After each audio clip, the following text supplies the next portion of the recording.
ढाका से सीधी तस्वीरें मिलने लगी हैं। प्रधानमंत्री नरेंद्र मोदी का जो प्लेन है वो लैंड कर गया है। एयरफोर्स वन की तस्वीरें इस समय आप देख सकते हैं। उच्च तकनीक से लैस ये हवाई जहाज बांग्लादेश के ढाका पहुंच चुका है। खुद प्रधानमंत्री शेख हसीना बांग्लादेश की मौजूद रहेंगी प्रधानमंत्री नरेंद्र मोदी की अगवानी करने के लिए। और अब से लगभग 2 घंटे पहले प्रधानमंत्री नरेंद्र मोदी दिल्ली के पालम एयरपोर्ट से रवाना हुए थे और अब ये जहाज लैंड कर चुका है। प्रणय हमारे साथ, हमारे सहयोगी ढाका से जुड़ रहे हैं। प्रणय, इस दौरे के सिर्फ सियासी मायने ना निकालकर और भी कई मायने हैं। कूटनीतिक तौर पर यह दौरा बेहद अहम है, समझा दीजिए हमारे दर्शकों को। देखिए शोभा, जैसा आपने बिल्कुल ठीक कहा, भारत और बांग्लादेश के रिश्तों के लिहाज से बहुत महत्वपूर्ण है। इसकी अहमियत इस बात से भी है क्योंकि भारत और बांग्लादेश के रिश्ते न केवल पुराने हैं बल्कि ऐसा गठजोड़ है जिसमें बांग्लादेश के जन्म के लिए ही भारत को जिम्मेदार माना जाता है। जिस तरीके से 1971 में पाकिस्तान को शिकस्त देकर मुक्ति वाहिनी और भारतीय सेना ने बांग्लादेश के निर्माण के अंदर मदद की थी। अगर हम कूटनीतिक लिहाज से देखें तो भारत और बांग्लादेश के रिश्तों में जिस तरह से भारत के विदेश सचिव हर्षवर्धन श्रृंगला ने 2 दिन पहले कहा कि भारत की एक्ट ईस्ट पॉलिसी का कॉर्नर स्टोन है बांग्लादेश, यानी भारत एक्ट ईस्ट पॉलिसी की क्या संभावनाओं को हार्नेस कर सकता है, उसके लिहाज से बांग्लादेश की अहमियत है। अगर हम क्वाड के लिहाज से देखें, भारत जिस तरीके से इस पूरे क्षेत्र में, हिंद प्रशांत के क्षेत्र में अपनी रणनीतिक अहमियत बढ़ाने की कोशिश कर रहा है, उसके लिहाज से भी भारत और बांग्लादेश के रिश्ते महत्वपूर्ण हैसियत रखते हैं, अहमियत रखते हैं। सबसे महत्वपूर्ण बात यह है कि कनेक्टिविटी पर खासा जोर दिया जा रहा है। प्रधानमंत्री की ये यात्रा यूं तो सेरेमोनियल है, वो बांग्लादेश के स्वर्ण जयंती समारोह में शरीक होने के लिए आ रहे हैं, शेख मुजीबुर रहमान के जन्मशती समारोह में शामिल होने के लिए आ रहे हैं, लेकिन इसके साथ साथ महज 3 महीने के भीतर दोनों प्रधानमंत्रियों के बीच में ये दूसरी शिखर वार्ता होने जा रही है। इससे पहले दिसंबर में हुई थी और अब दोनों प्रधानमंत्री एक बार फिर आमने सामने होंगे। आमने सामने की इस बैठक के अंदर कई समझौतों के ऊपर दस्तखत करने होने की उम्मीद जताई जा रही है, खास तौर पर कारोबार से जुड़े हुए। कनेक्टिविटी पर आपको ध्यान होगा शोभना, बहुत सारी जो लिंक्स हैं, खासतौर पर 1965 से पहले की जो रेल लिंक्स थे, 6 रेल लिंक्स, उन सब को बहाल किया गया है। उन्हें भारत और बांग्लादेश ने फिर से रीओपन किया है। इसके अलावा कई रोड प्रोजेक्ट्स जो हैं, मल्टी मोडल ट्रांसपोर्ट प्रोजेक्ट्स जो हैं, उनके ऊपर काम किया गया है ताकि भारत और बांग्लादेश की कनेक्टिविटी न केवल बढ़ सके बल्कि दोनों के लिए विन विन सिचुएशन की आर्थिक संभावनाओं के दरवाजे खोल सके। बिल्कुल जी शोभना, बिल्कुल प्रणय। और जिस तरीके से भारत लगातार मित्रता बांग्लादेश के साथ निभाता आया है, नेबरहुड फर्स्ट और एक्ट ईस्ट पॉलिसी का भी आपने जिक्र किया, इसके तहत लगातार संबंध जो है वो प्रगाढ़ हुए हैं, मजबूत हुए हैं। और हमें यह भी नहीं भूलना चाहिए कि भारत ने बांग्लादेश को कोरोना वैक्सीन की सबसे ज्यादा डोज दी है। तो इसके चलते हुए कहीं ना कहीं चीन की चिंता भी जरूर बढ़ रही होगी आज प्रधानमंत्री के इस दौरे के बाद। प्रणय, देखिए निश्चित रूप से चीन की चिंताएं जरूर होंगी और आपने कोविड वैक्सीन का जिक्र किया। निश्चित रूप से ये भारत की तरफ से एक बड़ा महत्वपूर्ण जेस्चर कहा जा सकता है।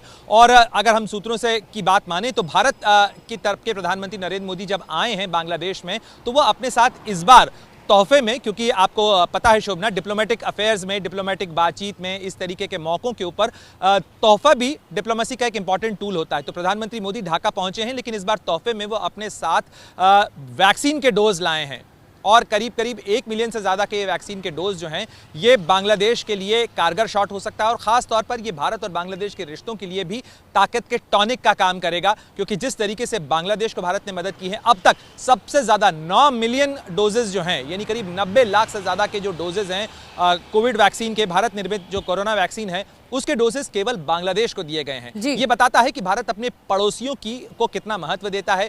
जो नेबरहुड फर्स्ट की पॉलिसी है, एक्ट ईस्ट ही नहीं बल्कि नेबरहुड फर्स्ट की पॉलिसी यानी पड़ोसी पहले की जो नीति है, उसका भी एक प्रमाण है।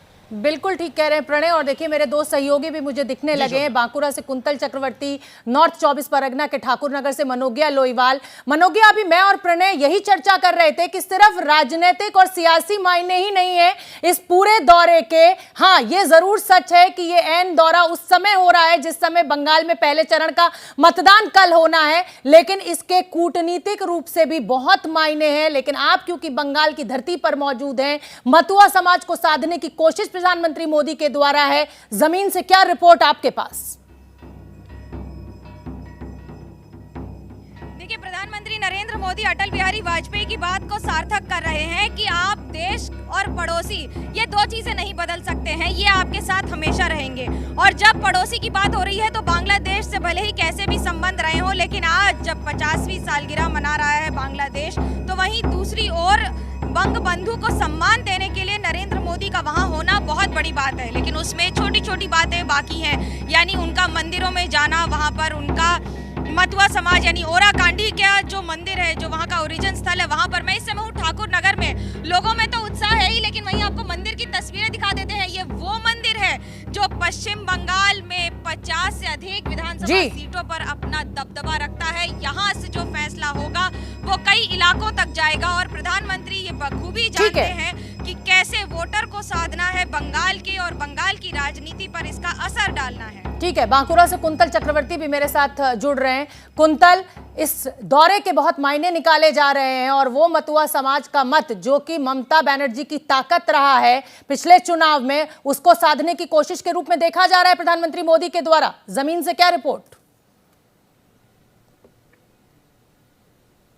जी बिल्कुल, देखिए बंगाल में लगभग 40 से 50 सीटों पर जो मतुआ समुदाय के लोग हैं उनका दबदबा है, और ये माना जा रहा है कि फिलहाल देखिए ममता बनर्जी भी कोशिश कर रही थी मतुआ समुदाय के दिल जीतने के लिए। और इससे पहले जब गृहमंत्री अमित शाह वहाँ रैली करने गए थे ठाकुर नगर में, उन्होंने भी कहा था कि इसके आगे जो मांग है मतुआ समुदाय की, जो मांग है सीएए और एनआरसी लागू करना, वो भी वो लागू किया जाएगा और जल्द से जल्द, और उनका जो मांग रखा जाएगा। लेकिन अब जब प्रधानमंत्री नरेंद्र मोदी वहां जा रहे हैं तो मतुआ समुदाय के लोग बहुत खुश होंगे। सामने वोट है तो जरूर इसका असर बिल्कुल ठीक है कुंतल। अब क्योंकि ये तस्वीरें हमें लगातार हम अपने जी कुंतल बिल्कुल ये तस्वीरें अब क्योंकि लगातार हम अपने दर्शकों को दिखा रहे हैं, प्रधानमंत्री नरेंद्र मोदी का प्लेन एयरफोर्स 1 ढाका में लैंड कर चुका है। प्रणय लगातार वहां पर नजर बनाए हुए हैं। प्रणय, खुद प्रधानमंत्री शेख हसीना प्रधानमंत्री की अगवानी के लिए एयरपोर्ट आने वाली है, क्या वो पहुंच चुकी है? क्या अपडेट आपके पास? जी बिल्कुल, प्रधानमंत्री शेख हसीना जो है एयरपोर्ट पर मौजूद हैं। शाहजलाल इंटरनेशनल एयरपोर्ट जो ढाका का है, वहाँ वो प्रधानमंत्री की अगवानी करेंगी। इसके अलावा प्रधानमंत्री का जो कार्यक्रम है वो आज सेरेमोनियल ज़्यादा है।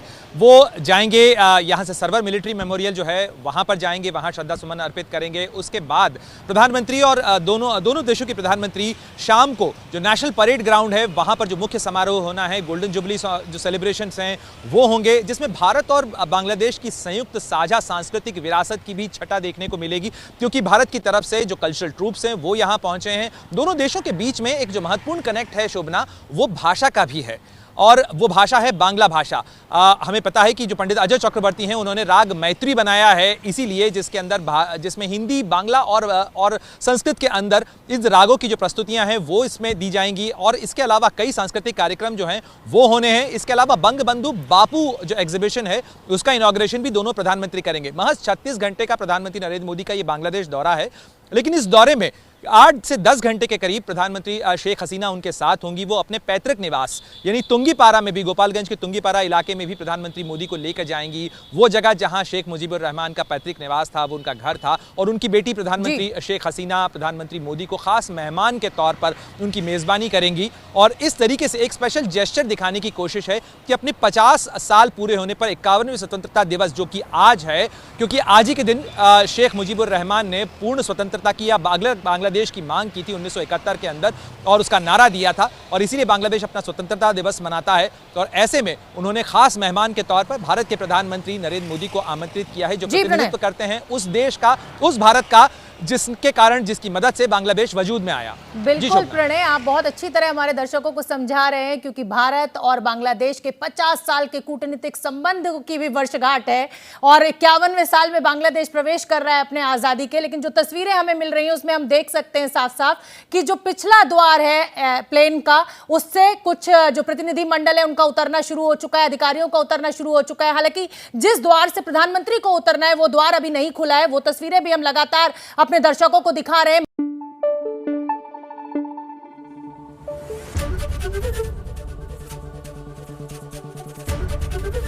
एबीपी न्यूज आपको रखे आगे।